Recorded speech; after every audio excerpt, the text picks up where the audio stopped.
네, 김한규입니다. 저는 기재부 장관 직무대행인 이영일 1차관님께 질의드리겠습니다. 네. 지난 정부 기간 동안 경제가 완전히 파탄이 났는데요. 이를 극명하게 보여주는 게 국세 수입이라고 저는 생각합니다. 먼저 소득세입니다. 문재인 정부에서 75조 원으로 시작됐는데 2022년에는 128조 원으로 늘려놨습니다. 그런데 윤석열 정부 첫 해 115조, 작년에는 117조 원으로 줄어들었는데요. 차관님께서는 이러한 소득세 수입 감소의 원인을 무엇으로 판단하고 계십니까? 기본적으로 경기 둔화로 인해서 이제 임금 관련된 게 있을 것 같고요. 고용의 영향도 좀 받은 것 같습니다. 네. 근데 말씀하시는 게 이제 고용 관련된 부분인데, 근데 근로소득세는 그렇지 않습니다. 근로소득세는 2022년에 57조 원이었다가 23년에는 59조, 24년에는 61조 원으로 오히려 조금씩 늘어났습니다. 사실은 이제 양도소득세 수입이 많이 줄어들었습니다. 2022년에는 32조에서 작년에는 16조 원으로 이제 대폭 줄어들었는데요. 이러한 소득세도 문제지만 저는 법인세 감소가 더 큰 문제라고 생각합니다. 2022년에 103조 원이었었는데요. 2023년에 80조, 2024년에 62조 원으로 대폭 축소됐습니다. 2년 사이에 법인세가 40% 정도 감소된 건데요. 물론 대외적인 요인도 있겠죠. 그렇지만 저는 법인세율 인하가 상당한 영향을 미쳤다라고 생각합니다. 3년 전이었는데 바로 이 자리에서 제가 당시 한덕수 총리와 경제부총리를 상대로 법인세율 인하에 대한 효과 관련된 질의를 했습니다. 제가 이 법인세율 인하로 인해서 투자가 확대된다라는 전망은 미실현어음이라고 볼 수 있고, 반면에 세수 감소는 이건 현찰이다 이렇게 말씀드렸는데 두 분은 아니다. 분명히 법인세율을 낮추면 투자 확대가 되고 고용 창출이 될 거니까 이게 세수 확대도 될 거다라고 호언장담을 하셨습니다. 그런데 아시는 바와 같이 법인세율 인하로 인해서 기업들의 사내 유보금만 늘었다는 분석이 많습니다. 결국 2년 사이에 법인세는 1년 기준으로 40조가 줄어들었습니다. 그리고 기대했던 효과도 얻지 못했는데요. 명백한 정책 실패라고 생각합니다. 이번 추경이 30조인데 법인세가 감소된 것만 1년에 40조였다라는 점을 보면 얼마나 큰 금액인지 알 수 있습니다. 차관님께서 혹시 법인세율 인하에 따라서 기업들의 투자, 고용 확대 얼마나 효과적이었는지 이런 분석한 자료가 기재부 내에 있습니까? 제가 아직 이번에 그 관련돼서는 보지는 못했습니다. 네, 지금이라도 한번 분석을 해보시는 게 향후 법인세율을 어떻게 정할지 추가적으로 감소를 하거나 아니면 늘릴 필요가 있는지 판단하는 데 있어서 구체적인 자료이기 때문에 꼭 필요하다라고 생각합니다. 현재 경제 상황은 뭐 누구나 다 인정하듯이 더할 나위 없이 안 좋은 상황입니다. 경제 성장률 전망치는 올해 기준으로 KDI나 한국은행 모두 0%대를 기록하고 있습니다. 이 소비하고 투자가 이중적으로 불황이기 때문에 뚜렷한 경기 반등 신호가 보이지 않는 암담한 상황인데요. 근데 저는 그 중에서도 이런 경기 침체로 인한 문제가 우리 사회의 소득 불평등 그리고 양극화를 심화시키는 원인이 되지 않을까 이런 우려가 있습니다. 아시는 바와 같이 진위 계수는 작을수록 좋은 거 아닙니까? 작을수록 소득 불평등이 완화돼서 좋은 건데 이 가계금융복지조사 2024년 가금복 결과에 따르면 처분 가능 소득 기준으로 진위 계수는 2017년 이후로 계속 줄어드는 추세였습니다. 바람직한 방향이었는데 최근에는 정체 상황입니다. 이런 불평등이 나아지지 않고 있다라는 얘기인데요. 또 하나의 불평등 지수가 있죠. 소득 5분위 배율. 상위 20%의 소득을 하위 20%의 소득으로 나눈, 그러니까 이제 상위 20%의 분들이 하위 20%에 비해서 얼마나 많이, 몇 배나 많이 이 소득을 갖고 있는지를 보여주는 자료인데요. 이 처분 가능 소득 기준으로 역시 문재인 정부에서 개선되다가 현재는 정체 상황입니다. 2023년 기준으로 인해서 6배, 그러니까 상위 20%의 분들이 하위 20%에 비해서 6배 정도의 소득을 얻고 있다는 겁니다. 이게 불평등하지 않다고 하면 할 말이 없습니다. 그런데 많은 분들은 분명히 현재의 상황은 개선돼야 될 필요가 있다. 소득 불균형이 심화된 상황이다라고 인식하고 있을 겁니다. 자산 기준으로도 한번 보겠습니다. 이 불평등이 크게 악화된 상황인데요. 순자산 진위계수, 역시 이제 자산으로 진위계수를 계산하는 건데 2017년 이후에 매년 상승을 거듭해서 자산 불평등이 심화되고 있습니다. 제가 생각할 때 최근 수치는 현실 반영이 잘 안 됐습니다. 왜냐하면 부동산 가격이 증가된 게 올해부터이기 때문에 아마 올해 이후에 자산을 기준으로 인한 진위계수는 더 악화될 거라고 봅니다. 특히 수도권과 지방의 경우는 최근 불평등이 커지지 않고 있었는데 최근에 부동산 가격이 서울, 특히 뭐 강남이라든지 이런 곳에서 많이 인상되고 있기 때문에 자산 불평등은 저는 앞으로 더 심각해질 거라고 생각하는데요. 진위계수, 차관님이 보시기에 진위계수가 숫자로는 좀 판단하기 어려운데 어느 정도 이상이면 문제가 있다라고 일반적으로 봅니까?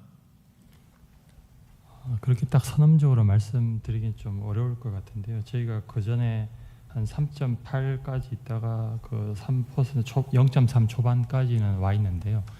말씀한 대로 만약에 이게 뭐 0.5 이렇게 되면 좀 위험할 것 같고요. 그 중간에는 좀 판단이 애매한 영역이 있습니다. 맞습니다. 일반적으로 0.4가 넘어가면 불평등이 심화됐다라고 보고 다행히 우리가 소득 기준으로는 0.4 미만으로 관리하고 있죠. 이제 가처분 소득 기준으로요. 그러니까 세금으로 정부가 불평등을 완화하기 위해서 좀 노력하고 있는 게 효과가 있는 건데요. 그런데 이제 소득 기준으로는 그렇지만 자산 기준으로는 지금 문제가 심각합니다. 0.5가 2017년이었는데 그 이후로 계속 늘어나고 있기 때문에 소득 대비 자산은 지금 불평등을 위해서 정부의 정책이 필요하다라고 판단이 듭니다. 정부가 재정 정책으로 이렇게 소득 재분배를 위해서 노력을 하는데 이게 나라별로 좀 비교할 수가 있습니다. 이 효과를 계산하는 게 조금 쉽게 와닿지는 않는데 2022년 기준으로는 우리가 재정 정책으로 인한 재분배 효과가 13.7%다라고 얘기하고 있는데요. 우리 이 차관님이 판단하시기에 이게 어느 정도 효과가 있다. 우리 정부의 재분배 효과는 어느 정도 효과가 있다고 스스로 평가하고 계십니까? 그 관련된 국제 비교를 할 수는 있는데요. 그거로 보면 조금 그 다른 나라의 경우에는 이제 사전적으로 많이 이제 격차가 생긴 상태에서 좀 과감하게 줄여주고 있고 저희는 사전적으로는 좀 모여 있는데 이제 거기서 격차가 좀 약해지고 그 재정 정책으로 좀 약해지고 있는 그런 상황으로 이해하고 있습니다. 네. 2022년 기준으로 OECD 38개 나라 중에서 우리나라는 34위입니다. 그러니까 재정이 재분배하는데 얼마나 역할을 하고 기여하고 있느냐라는 기준으로 보면 우리나라보다 못한 나라는 코스타리카, 콜롬비아, 칠레, 멕시코 4개 나라밖에 없습니다. 정부의 역할이 좀 더 필요하지 않나라는 생각인데요. 우리 지난 정부는 물론 사실 안타깝지만 그 문재인 정부나 그 이전 정부들도 그렇게 크게 재분배 효과, 그러니까 불평등 완화를 위해서 정부가 아주 눈에 보이는 효과는 잘 드러내지 못했다라고 생각합니다. 그래서 저는 이번 추경만이 아니라 앞으로의 정부 재정을 정함에 있어도 이런 그 불평등 완화의 목적에서 예산 편성이 필요하다라고 보는데요. 차관님이 보시기에 이번 추경에 소득 지원 측면에선 어떤 항목이 들어가 있습니까? 기본적으로 계속 오늘 논의가 됐던 민생회복 소비 쿠폰과 관련돼서 이제 전 국민적으로 보편적으로 주지만 소득 맞춤형으로 더 하위 계층에 더 많이 주기 때문에 그게 소득 지원이자 소비 지원까지 같이 겸하는 걸로 생각합니다. 네. 그런 면에서는 소득 지원 예산으로 의미는 있는데 제가 봤을 때 전체적으로 봤을 땐 이게 경기 진작과 민생 안정에 중점을 두다 보니까 그런 적극적인 소득 불평등 완화를 위한 예산은 부족한 것 같습니다. 민생회복지원금 같은 경우에도 또 전 국민을 기본적으로 15만 원 주다 보니까 그건 또 필요하죠. 그러다 보니까 아무래도 추가적 지급의 여력이 좀 부족했던 것 같은데요. 그런데 앞서 말씀드린 바와 같이 현재 민간에서 지금 소비가 제대로 이루어지지 않고 있기 때문에 이 저소득층에 돌아가는 이 소득 재분배 효과는 상당히 부족하고 정부가 역할을 할 수밖에 이제 없는 상황입니다. 그러면 지역 간에도 아까 잠깐 소득 격차에 대해서 말씀드렸는데요. 이번 추경에 지역 간의 재분배 효과를 위한 예산이 들어 있습니까? 예, 거기도 말씀 주시죠. 예. 지역간 뭐 재분배 관련해서는요. 민생회복 소비 쿠폰에도 지금 지역 간 재분배 효과가 약간 반영돼 있고요. 지역사랑 상품권 국가 지원하는 비율에도 반영돼 있고요. 그리고 이제 저희가 이제 금년 내에 집행이 가능한 SOC 사업들을 반영하지 않았습니까? 그럼 그게 이제 지역별로 지역 경제 활성화 시키는데 전반적으로 도움을 줄 거라고 생각하고 있습니다. 네, 이차관님이 답을 주셨으니까 그럼 이차관님께도 여쭤보겠습니다. 그럼 아까 말씀하신 민생회복지원금 중에 지역 간의 불평등을 완화하기 위한 예산을 좀 더 설명을 해봐 주시겠습니까? 예, 일단 지역 간 불평등 완화하고 관련해서는 여기 뭐 농어촌 지역에 지금 인구가 감소되고 있는 지역 같은 경우는 추가로 저희가 2만 원씩을 지급하기로 했고요. 그리고 국가가 지방자치단체를 지원하는 부분에 있어서 서울과 그외 지역은 보조율에 약간 차등이 있습니다. 그 부분에 있어서도 역시 뭐 지역 간 맞춤형으로 지원하는 제도를 설계했다. 이렇게 이해해 주시면 되겠습니다. 네, 필요한 부분이다라고 생각하는데요. 근데 문제는 인구 소멸 지역에 추가적으로 지급하는 게 2만 원입니다. 충분할까요? 물론 뭐 많으면 많을수록 좋겠지만은 전체적인 지원 규모가 지금 25만 원 정도지 않습니까? 그런 거랑 이렇게 형평도 봐야 되고 그래서 뭐 농어촌 인구 지역만 특별하게 너무 과다하게 지원하기는 어려운 상황이어서 2만 원을 적정 수준이라고 생각했습니다. 저는 동의할 수 없는데요.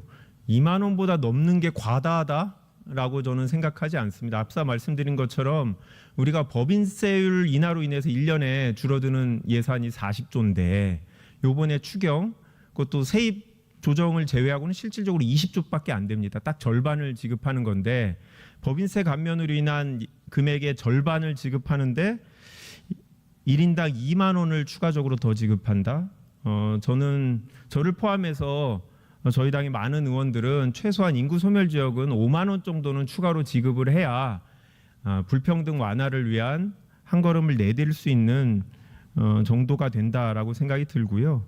그리고 인구 소멸 지역 말고도 사실 비수도권을 위한 지원이 추가적으로 좀 필요하다고 생각하는데 지금 아까 예산 배분에 있어서 국비하고 지방비는 서울과 비수도권이 차이가 나는 건 알겠는데 실제로 국민들한테 지급되는 민생회복지원금은 차이가 없는 거죠. 그렇습니다. 지역별로는. 저는 그래서 이 부분도 수도권과 비수도권의 현실 아까 보여드린 소득과 자산의 불균형을 고려해서 비수도권에 한 3만 원 정도의 추가적인 지원이 필요하다고 생각하는데 이차관님께서는 어떻게 생각하십니까? 과도한 수준입니까? 아니 지금 우리 의원님께서 제안 주신 거하고 관련해서는 지금 전체적인 수요가 어느 정도나 되는지 그리고 지금 기본으로 지금 25만 원 돼 있는데 이 정도를 기본을 봤을 때 어느 정도까지 더 인구 감소 지역에 배려를 하는 게 맞는지 그런 거에 대해서 종합적인 판단이 필요한 것 같습니다. 네, 저는 이번 정부가 5년이 지나고 나서 불평등 완화를 위해서 기존과 다른 진일보한 정책을 냈던 정부로 기억됐으면 하는 바람입니다. 소득, 자산 그리고 수도권과 비수도권의 불균형 완화를 위해서 정부가 경제 정책 그리고 예산 수립에 있어서 반드시 고려를 해주셨으면 좋겠고요. 그런 차원에서 1차관님께 마지막으로 이번 정부가 이 불평등 완화를 위해서 어떤 목표를 갖고 있는지 여쭙겠습니다. 예, 그 성장의 기회와 과실이 모든 국민들이 참여해서 나눌 수 있는, 그래서 국민 행복과 국가 발전에 선순환하는 구조가 되도록 경제적 방향을 계속 수립해 나가겠습니다.